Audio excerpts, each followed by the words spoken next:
National company law tribunal NCLT లో YS Jagan కి ఊరట లభించింది.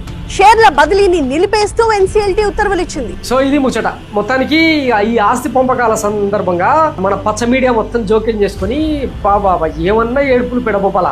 జగన్మోహన్ రెడ్డి ఆఖరికి చెల్లెల్ని కూడా తన్ని తరిమేసిందో అని చెప్పి ఇంకా కథనాలు నడిపించి స్టూడియోలో డిబేట్లు ఇవన్నీ తీరా చూస్తే కోర్టు తీర్పేమో ఇట్లా వచ్చిందనమాట. 1999లో వైఎస్ జగన్మోహన్ రెడ్డి బిజినెస్ వరంలోకి ఎంటర్ అయిందని చెప్పి చరిత్ర. ఒకనొక దశలో 2004 ముందు ఎన్నికలకు ముందు పాదయాత్ర ప్రజా సంకల్పం అనే పాదయాత్ర సందర్భంలో వైఎస్ రాజశేఖర రెడ్డికి ఆయనతో పాటు కొంతమంది ఎమ్మెల్యే అభ్యర్థులకు కూడా ఫండింగ్ చేసిన చరిత్ర వైఎస్ జగన్మోహన్ రెడ్డి అని రాజకీయ విశ్లేషకులు చెప్పే మాట. అట్లాంటి వ్యక్తి ఇక తండ్రి ఆస్తిపాస్తుల పంపకంలో చెల్లికి అన్యాయం చేసిండు అది అని చెప్పి ఇంకా ఊకదంపుడు ఉపన్యాసాలు ఎల్లో మీడియా. వాస్తవానికి వైఎస్ రాజశేఖర రెడ్డి అధికారంలో ఉండగానే ఆయన అనంతలోకాలకు వెళ్ళిపోకముందే ఇద్దరికి వాటాల పంపిణీ పెద్దపీట వేసి కూతురు అంటే కొంచెం ప్రేమ ఎక్కువ, ఇంకొకటి వైఎస్ జగన్మోహన్ రెడ్డికి మంచి భవిష్యత్తు ఉంది కదా అని చెప్పి కొంత తక్కువ ఇచ్చిందని కూడా అప్పట్లో వినిపించిన వాదన. ఇవేవి పరిగణలోకి తీసుకోకుండా ఆఖరికి తల్లి కూతురు ఇద్దరు కలిసి NCLTని ఆశ్రయిస్తే అక్కడ ఎదురు దెబ్బ తగిలిందన్నమాట. సో ఇంకా మన పచ్చ మీడియాకి ఏం కావాలి? వైఎస్ జగన్మోహన్ రెడ్డి పతనం కావాలి, ఆయన ఆస్తిపాస్తులు కరిగిపోవాలి అన్న కోణంలో వైఎస్ షర్మిలకు ముందు వెనక ఏమీ ఆలోచించకుండా